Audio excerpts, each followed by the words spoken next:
اور امید ظاہر کی ہے کہ دونوں ممالک کے مابین اس پرزنر سویپ سے ایکسچینج سے حالات اچھے ہوں گے اور پازیٹیو ڈیولپمنٹ ہوگی، جو کہ بہت بڑی ڈیولپمنٹ گردانی جاتی ہے، کیونکہ دیکھا جائے تو جب آج سے چند سال پہلے 5 سال پہلے جب ڈونلڈ ٹرمپ امریکی صدر تھے تو اس وقت بھی دوحہ پروسیس شروع کیا گیا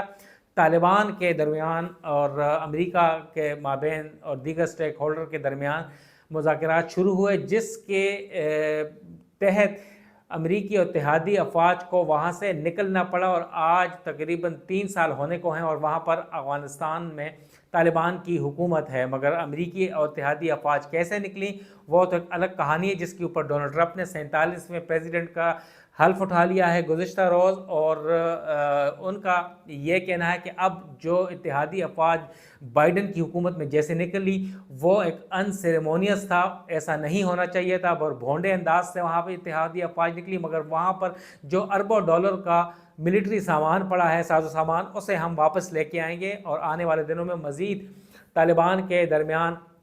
یا ساتھ ان کا تعلق خراب ہو سکتا ہے۔ مگر آج کی جو ڈیولپمنٹ ہے وہ اچھی گردانی جا رہی ہے، اور ان کا کہنا ہے کہ امریکہ اور ٹرمپ کے درمیان افغانستان اور طالبان کے مابین تعلقات اچھے ہوں گے آنے والے دنوں میں، یہ خوشائند قرار دیا ہے۔ پاکستان نے بھی اس کو ویلکم کیا ہے۔ اب ہم آتے ہیں ایک دوسری بہت بڑی ڈیولپمنٹ کی جانب سے، جو کہ مڈل ایسٹ میں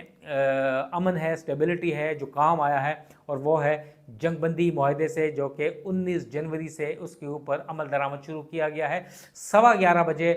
جب جب حماس کے جنگجوؤں نے ایک لسٹ دی 3 خواتین کو رہا کرنے کی، اور وہاں سے 95 جو قیدی تھے حماس کے یا فلسطینی، ان کو رہا کرنے کے حوالے سے تفصیلات حماس کو دی گئیں اسرائیل کی جانب سے، تو 3 خواتین، جس میں ایک 31 سالہ نرس تھی، 28 سالہ برٹش اسرائیلی تھی، اور تیسری اسرائیلی شہری تھی، تینوں کو رہا کیا گیا۔ انٹرنیشنل ریڈ کراس نے تینوں خواتین کو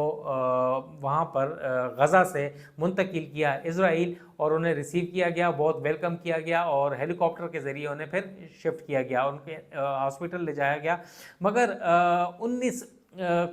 جنوری کو جو جنگ بندی کا معاہدہ ہوا تھا، بہت بڑی ڈیولپمنٹ تھی، اس کے بعد ہوا، اس کے اوپر نیتن یاہو جو ہیں اسرائیلی پرائم منسٹر، وہ راضی نہیں تھے، اور 2 مرتبہ انہوں نے اپنا کابینہ کا اجلاس مؤخر کیا، اور اس کے اوپر ووٹنگ نہ ہو سکی، سپورٹ نہ ہو سکی، اور انہوں نے آخری وقت تک غزہ کے اوپر بمباری جاری رکھی اسرائیلی ڈیفنس فورسز نے، اور اس سے ابھی تک بتایا جا رہا ہے کہ سیز فائر معاہدے کے باوجود بھی وہاں پر 2 درجن لوگ یا فلسطینی شہید ہو گئے، اور کل تو آپ کو پتہ ہے کہ 47-48 ہزار فلسطینی شہید ہو چکے ہیں۔ مگر یہ معاہدہ ہوا کیسے، جس کا کریڈٹ جو بائیڈن لے رہے ہیں، مگر دراصل اصل کریڈٹ جو جاتا ہے وہ ڈونلڈ ٹرمپ کو جاتا ہے، اور ڈونلڈ ٹرمپ نے صدارت کا جو انتخاب جیتنے کے بعد اعلان کیا تھا کہ اگر جنگ بندی معاہدہ نہ کیا گیا تو وہ مڈل ایسٹ کو جہنم بنا دیں گے۔ اس کے بعد پھر انہوں نے ایک خفیہ ایک اپنا نمائندہ مقرر کیا، اور اس نے یہ معاملہ طے پایا۔ آخری وقت تک نیتن یاہو راضی نہیں تھے، جبکہ دوحہ میں مذاکرات جاری تھے ایجپٹ، امریکہ اور قطر کے مابین، مگر اس کے اوپر نیتن یاہو ریلیکٹنٹ تھے، اور وہ آخر وقت تک انکار کرتے رہے۔ مگر وہ راضی کیسے ہوئے، ان کی آرم ٹوسٹنگ کیسے ہوئی؟ ذرائع کے مطابق ڈونلڈ ٹرمپ نے اپنا ایک بہت قریب ترین ساتھی، جو کہ ایک ریل اسٹیٹ ٹائکون ہے، پراپرٹی ٹائکون ہے، اور بتایا جا رہا ہے کہ وہ ڈونلڈ ٹرمپ کے بہت قریب ترین ہیں، ان کا نام ہے اسٹیو وٹکوف۔ انہیں یہ ٹاسک سونپا گیا، انہوں نے کوششیں کی، مگر بالآخر ٹرمپ کو جب پتہ چلا کہ نیتن یاہو راضی نہیں ہو رہے، تو اسٹیو وٹکوف نے خصوصی طیارے کے ذریعے، وہ کبھی دوحہ میں ہوتے تھے تو کبھی اسرائیل میں، آخر میں 11 جنوری کو آخری لاسٹ ڈچ ایفرٹ کی گئی اسٹیو وٹکوف کی جانب سے، جو کہ اسپیشل خصوصی دوست ہیں، اسپیشل نمائندہ بھی ہیں مڈل ایسٹ کے لیے، اور پراپرٹی ٹائکون بھی ہیں، بلینئر ہیں۔ انہوں نے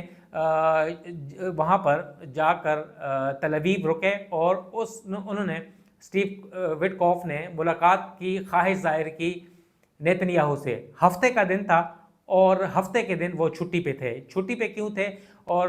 چھٹی پہ ان کا سبات کا ایک آپ کو پتہ ہے کہ ایک یہودی ایک عبادت کا دن ہوتا ہے، وہ اس دن کچھ نہیں کرتے، عبادت کرتے ہیں. مگر وٹکوف بضد تھے، مصر تھے کہ نیتن یاہو سے آج ہی ملاقات کرنی ہے. پروٹوکول کے خلاف ورزی کرتے ہوئے وٹکوف نے کہا کہ میں بغیر ملاقات کے نہیں جاؤں گا، اور وہاں سے انہوں نے ڈونلڈ ٹرمپ سے ٹیلی فون کے اوپر گفتگو بھی کی گئی. اور ڈونلڈ ٹرمپ کا کہنا تھا کہ نیتن یاہو سے ملاقات کیے بغیر دوحہ نہیں جانا وٹکوف نے. تو وٹکوف بضد رہے، جس کے بعد نیتن یاہو کو عبادت کے دوران بتایا گیا. انہوں نے کہا کہ انکار کرنے کے باوجود وہ نہیں مانے، جس کے بعد وہ نیتن یاہو مانے، ان سے ملاقات کی اور انہیں راضی کیا کہ جنگ بندی معاہدہ ہونا چاہیے ورنہ ٹھیک نہیں ہوگا. اور میٹنگ کے دوران ڈونلڈ ٹرمپ سے ملاقات فون پہ بات بھی کروائی گئی اور ایک اہم اور نمائندے سے بھی بات کروائی گئی، مگر اس کے اوپر ان کا نام ظاہر نہیں کیا گیا. جس کے بعد بتایا جا رہا ہے کہ جو اسٹیو وٹکوف تھے انہوں نے نیتن یاہو کی کوٹ ان کوٹ لکھا گیا تھا آرم ٹوسٹنگ کی گئی ہے، یعنی بازو مروڑا گیا ہے. جس کے بعد نیتن یاہو مانے تو دوسرے دن 11 جنوری کی میں بات کر رہا ہوں، 11 جنوری کے بعد پھر وٹکوف جو تھے وہ دوحہ روانہ ہو گئے اور اس کے اوپر مزید کئی گھنٹے تک پھر ملاقاتیں ہوتی رہیں اور حماس اور اسرائیل کے درمیان معاہدہ طے پا گیا. جس کے بعد اسرائیلی کابینہ کا اجلاس بلایا گیا، دوسرے دوبارہ سیکیورٹی کیبنٹ کا اجلاس بلایا گیا، پھر اس کے بعد جنرل جو ان کی بڑی کیبنٹ تھی اس کا اجلاس بلایا گیا اور تمام کیبنٹس تمام فورم سے اس جنگ بندی معاہدے کی سپورٹ کی گئی. اور اندازہ کر سکتے ہیں کہ ڈونلڈ ٹرمپ نے اپنی انوگرل سپیچ میں بھی یہ کہا حلف اٹھانے کے بعد کہ یہ کریڈٹ مجھے جاتا ہے ڈونلڈ ٹرمپ کو کہ میں نے یہ مڈل ایسٹ کا معاملہ حل کروایا ہے اور اب میں جنگ بندی معاہدے کے اوپر عمل درآمد کرواؤں گا. مستقل جنگ بندی ہوگی اور امن ہوگا مڈل ایسٹ میں. نہ صرف امن ہوگا بلکہ اس کے علاوہ یوکرین میں بھی وہ امن کروائیں گے، کیونکہ ولادیمیر زیلنسکی جو کہ یوکرینی پریزیڈنٹ ہیں وہ راضی ہیں مگر پوتن راضی نہیں ہے جو روسی صدر ہیں. تو ان کا کہنا تھا کہ وہ اب امن کروائیں گے پوری دنیا میں اور مڈل ایسٹ کا بالخصوص انہوں نے کریڈٹ بھی لیا. اور جو بائیڈن اس وقت بیٹھے ہوئے تھے انہیں کرٹیسائز بھی کیا. لہٰذا یہ تھی کہانی کہ نیتن یاہو مانے کیسے. اس حوالے سے مزید آپ کو آگاہ کرتے رہیں گے. نوید صدیقی کو اجازت دیں، والسلام.